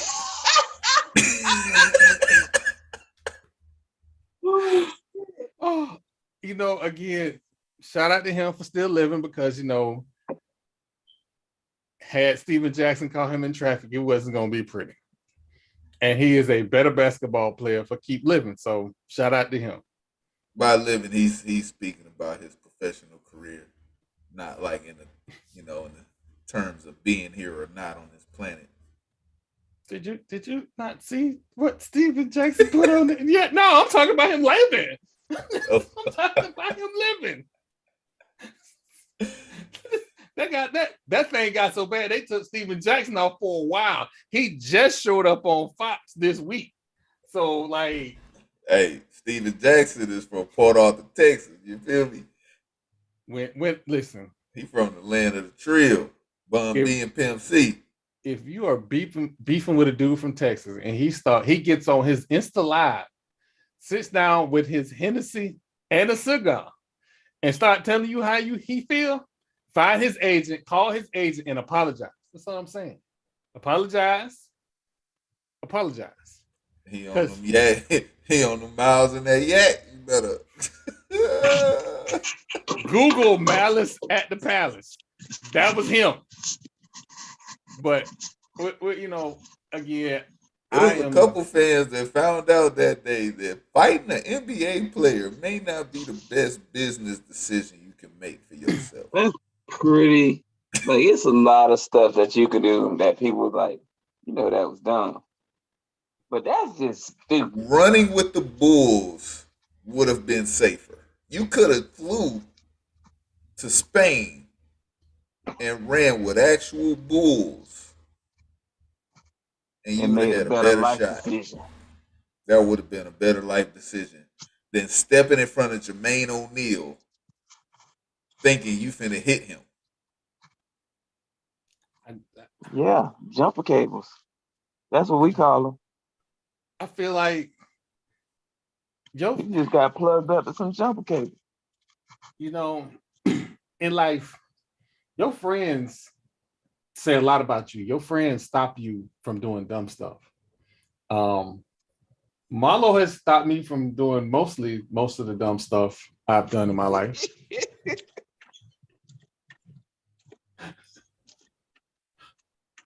Some other stuff, I was all about to fuck around and find out. It just, some things happen.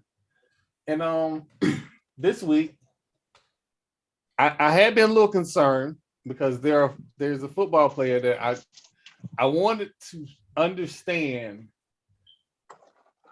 his support circle. Oh my God. And I needed to understand his support circle because it would help me understand how the fuck you go on Instagram when you have a lower lumbar injury and hire massage therapists, both licensed and unlicensed, to massage your body away from your home, your people, the team facility on numerous occasions.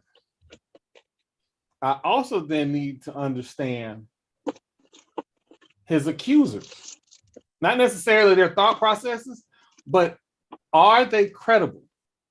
Not to whether or not he's guilty or innocent, but to, if I'm looking at this code of conduct that the NFL put in place in 2017, does he violate that conduct? Now, a very interesting part of that code of conduct is, do you bring bad light on the NFL?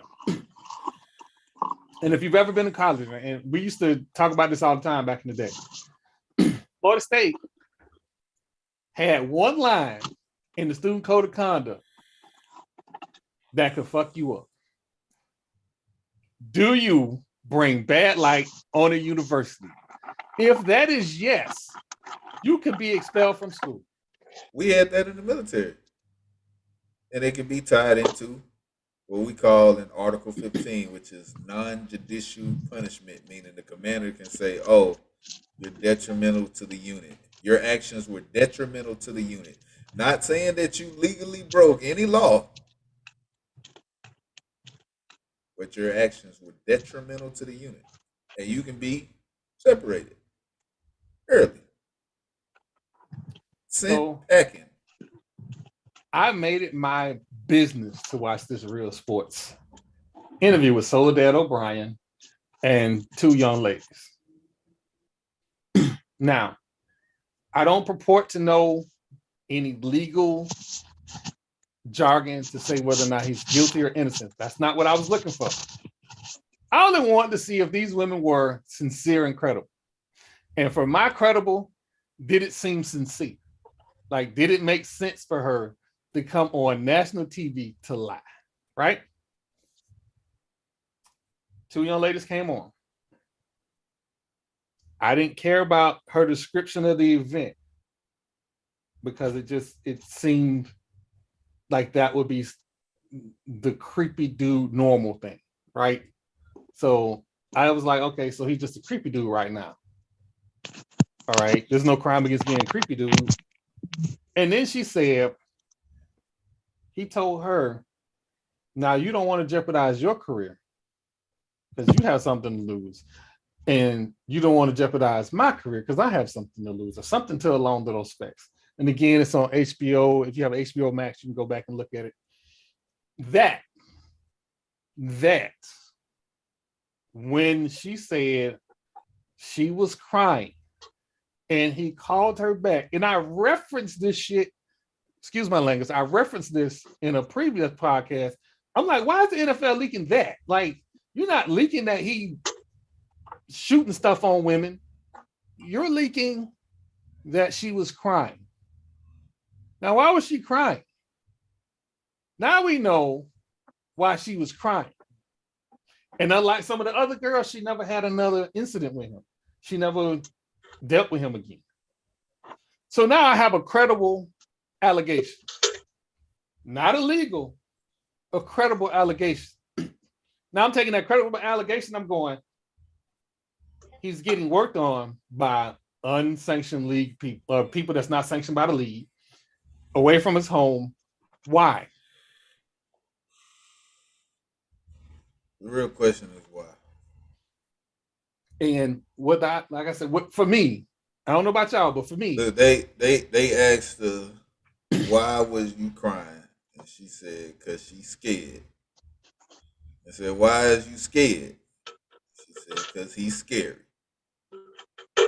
He's making threats against her career. Now, if this is true, bad on him. You know, that does violate certain rules.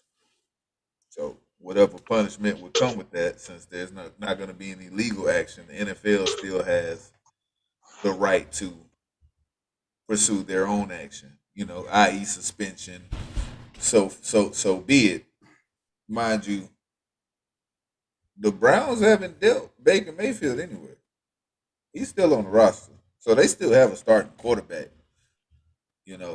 Need the NFL say, we're going to look more into these allegations, and in the meantime, how about you just hang out on the sideline? Now, we also need to pay attention to the fact that the investigator that investigated Ezekiel Elliott's allegations against him said the young lady was not credible. The NFL or her direct supervisor looked at her crazy and was like, "Are you kidding me?" Fired her and then suspended Zeke Elliott for 6 games for one incident. There was no criminal charges, nothing like, for one incident. There is possibly 22 incidents. This isn't something that the NFL normally has to deal with. And the only thing that they have to compare it to is outside the NFL and MLB, where a guy who the Major League Baseball sat down for a year, paid.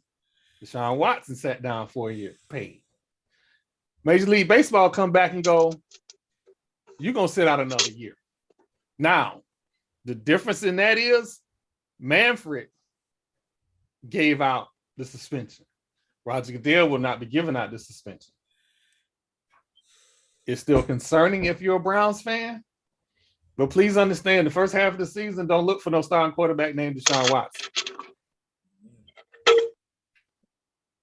Marlo, you real quiet.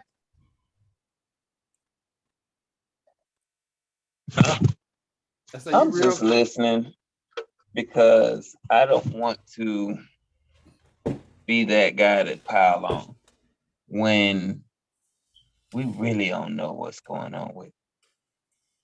Like we can say we know. Well, that's why I spoke with a lot of ifs. I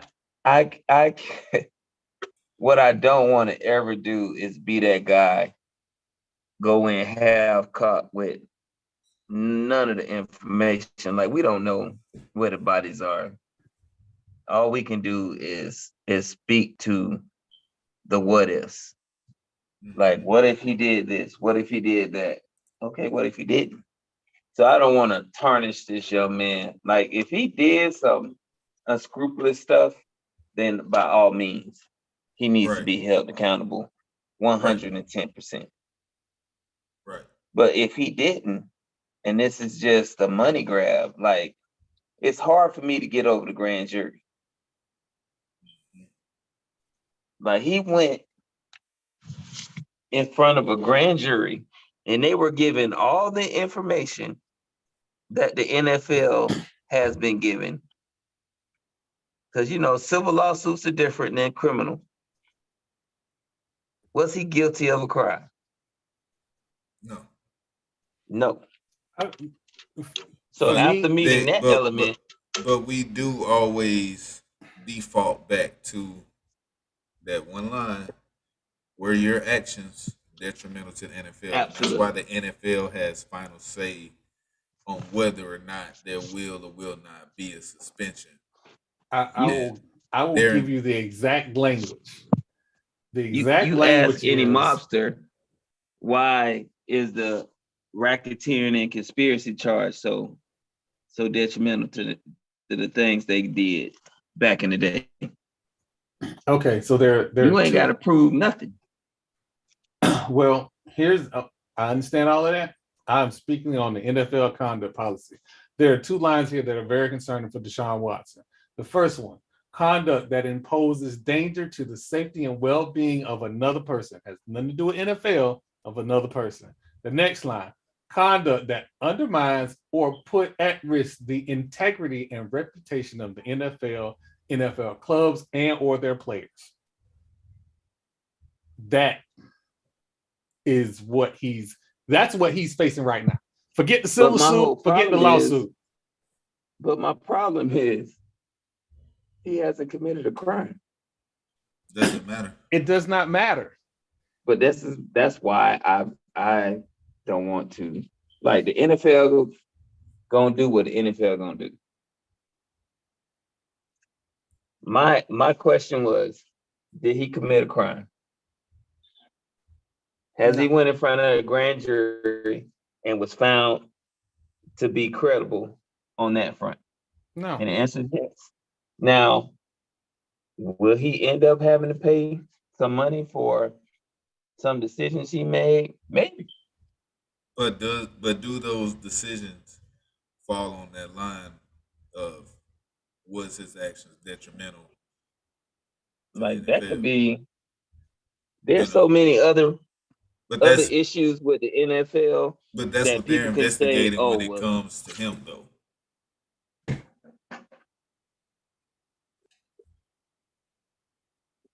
I don't know, y'all. That's a But a fifth was a fifth. Yeah, well, believe it or not, it's gonna play out within the next couple months. This is definitely gonna play out within the next couple months. And like I said, with the other stories, we're gonna watch, we're gonna see how this take off. All right.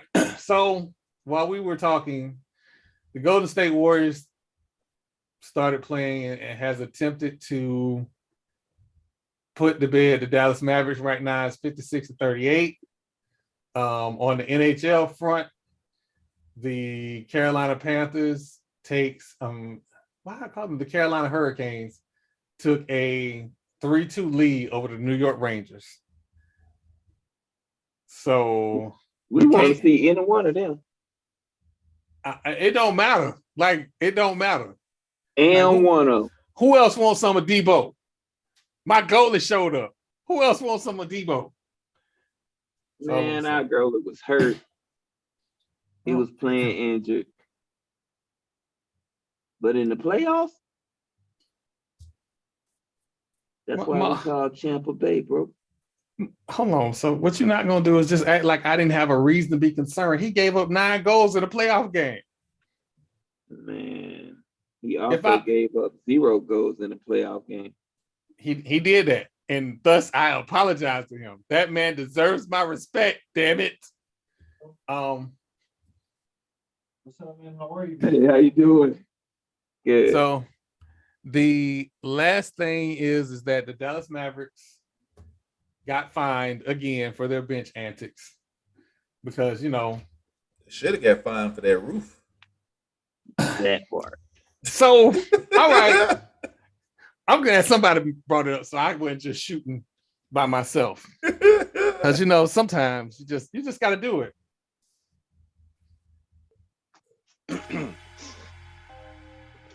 The disrespect segment. Uh-oh. Here we go. So, is Mark Cuban not a rich man? Is he not a rich man? Last I checked, the answer to that was yes. Okay. Is Dallas? Yeah, is Dallas not a rich city? Depending where you go. I'm just saying, do they not have money? You go to Oak Cliff, you might get a different opinion on that. Should rain at an NBA arena stop the game? That's the question I want to know. I can answer that question in 2 words. Did they have a Roscoe on their staff? If they had a Roscoe on their staff, we wouldn't even be talking about this. So he would have had an umbrella system all developed over them. See? I tell you what, when this did start leaking and they had them people up high in the rafters trying to stop that leak, there ain't enough money in the world they could have paid me to get up there. Well, they should have called Marlo because that's what Marlo do. Yep. Yeah, if you're in the Orlando area, Dickinson Construction, look him up. That's your guy. I don't care. Really. I should not ever see an NBA playoff game stopped by rain. It was raining pretty hard out here though. I ain't gonna lie to you. Like we felt it down here in Houston. It was coming down, man. I'm talking high winds. TP. Did the ark roll down the street? Was might Moses parting the waters? I don't know about no Moses, but I thought I seen a little wooden boat float by.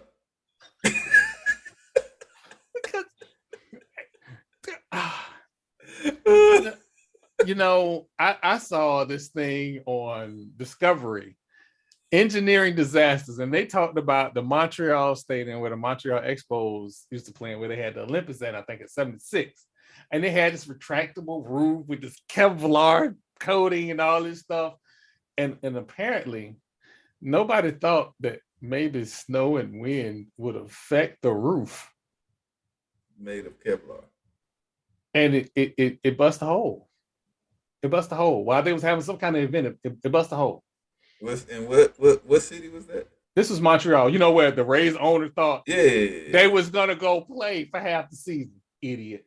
Oh, there was a stadium in Minnesota that they thought that they didn't have to take care of for 40 years through hell and high water, literally, that nothing would ever happen. And yeah, the Vikings had to play at the University of Minnesota that year. I mean, are we really expecting a lot from the Vikings? They signed Kirk Cousins. Like this was back. I know. I'm just saying they just Hey, what Kirk Cousins do to you, man? He stole all the NFL money for 3 years by checking down the running backs. I ain't taking it. If ain't nothing open downfield, what you want to do? So what we not finna do is act like it wasn't receivers open downfield. He was just like, nope, I ain't finna mess down my stats. Chuck. I mean, Eli Manning was the check down king. He checked his way down to a Super Bowl win. Hold on. You know what? That pass across the middle wasn't no check down. I bet you Tom Brady real upset right now. Are we talking about the helmet catch? The helmet. Hold on. So the helmet catch don't count, but the tuck rule do? So David Tyree. You know what? Fuck Tom Brady. I mean, we was going real good. We was chilling out, minding our own business, and fuck Tom Brady. It just, I'm sorry, Marlo. That's your quarterback. I'm sorry. Marlo real quiet right now. I mean, ain't nothing wrong with the check down, man. Because the hate is real. Ain't nothing wrong with it. You know what? Down. Some of these quarterbacks need to check it down more. Jameis Winston. You know what? I'm so sick of hearing about the hate is real. Any other quarterback riding on a bicycle in Manhattan with no helmet on, got to go see the president real quick to understand why he did what he did. Tom Brady is making TikToks. Look at me, ride on a bicycle in New York. Why couldn't the squirrel run out in front of him? Dang. That's a lot of hate. I'm just saying. Oh, squirrel. Oh, little tink. Oh, little tink. He's just going to run over the squirrel, TP, and keep moving. Well, it's Tom Brady. Hey, you either one or two people in this world. You either stop when you hit something or you keep going. There's two types of people in this world. I'm just saying. But I mean, again, like I say, it's been an interesting week. Again, thanks to the Tampa Bay Lightning for having an excellent series. Shout out to them strippers on Animal Drive. Y'all did y'all job. Way to go. Let's give them a hand. Man. What y'all doing? They the real MVP shit. Like, if y'all win the Stanley Cup, y'all need to bring it by there and let them touch it. Man, they got to get their names on it too. Like, we need to talk to the NHL. They got to get their names on it too. I might be doing a little much. I was just saying let them touch it real quick. That's all they let them do anyway. So. That's what they said. We still gonna get canceled. Oh God.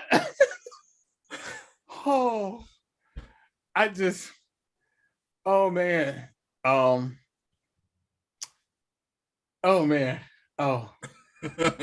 Marlo, do you have anything for us this week? Well, speaking on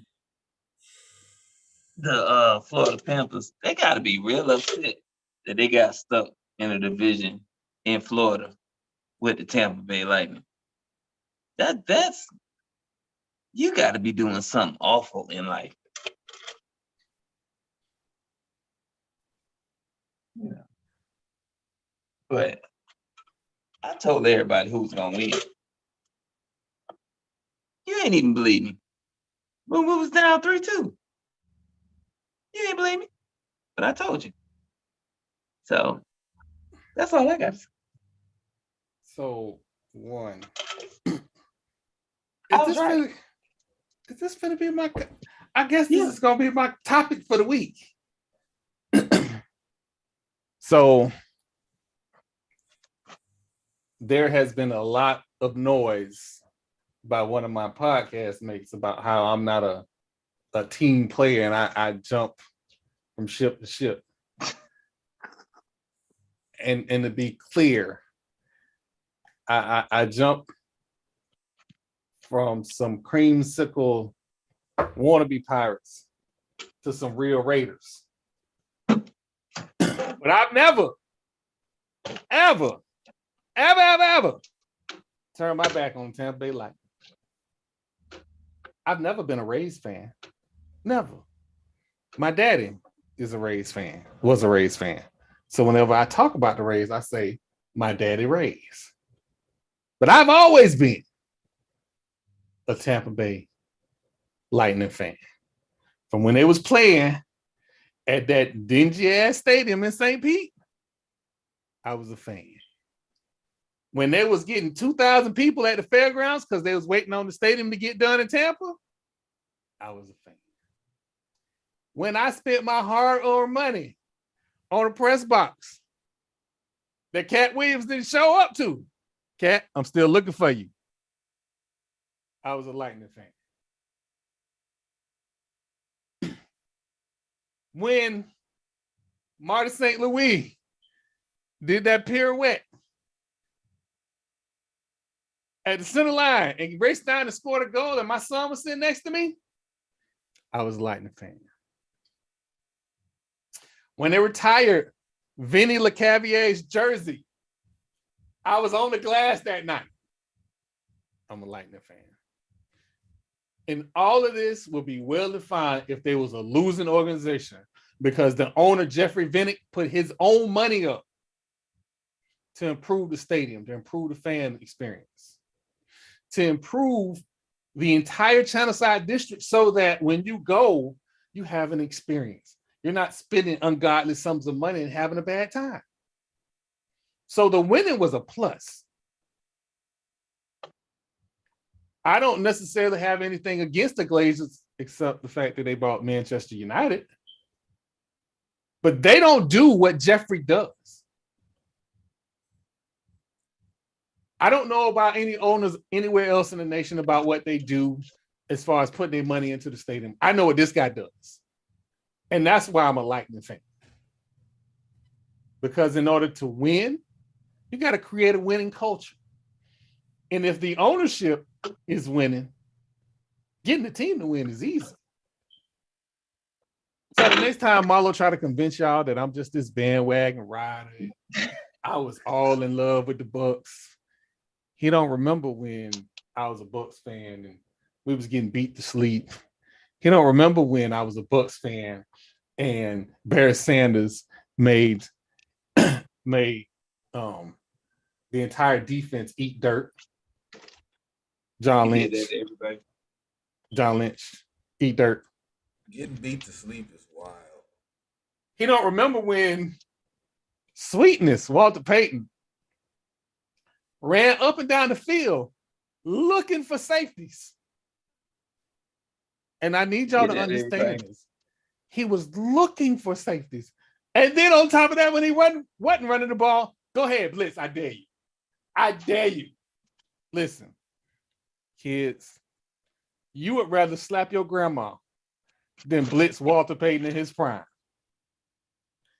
It's a lot of dudes that blitz Jim McMahon that's still trying to find their team to this day. But I digress. I love the Tampa Bay Lightning.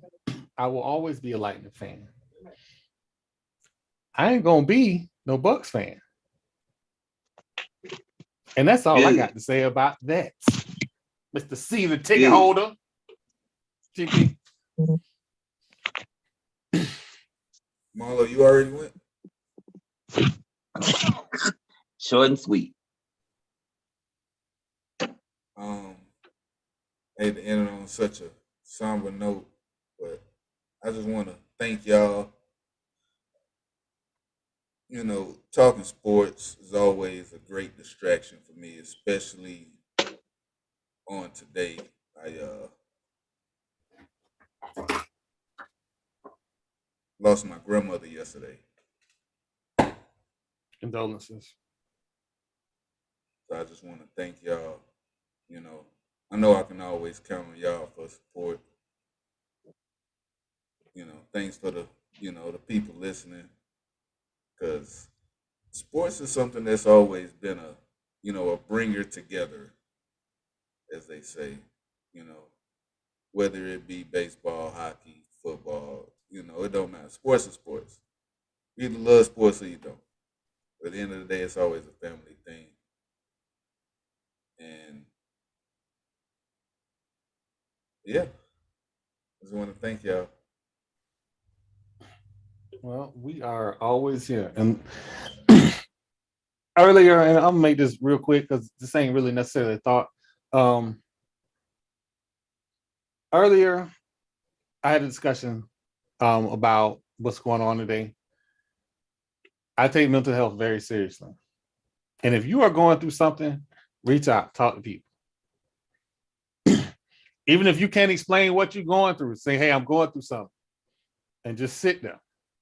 Because me, I will be going through something and cannot explain it, and I will pick up the phone and call Marlo and talk about absolutely nothing. Sometimes you need that, though. Because sometimes God just wants you to reach out to people. Because we might not always know what you're going through. And so I want everybody to remember that and keep that in your heart. I will get these clips out as soon as possible. We are now broadcasting everywhere. Twitter, Facebook, YouTube, Twitch. We stream everywhere.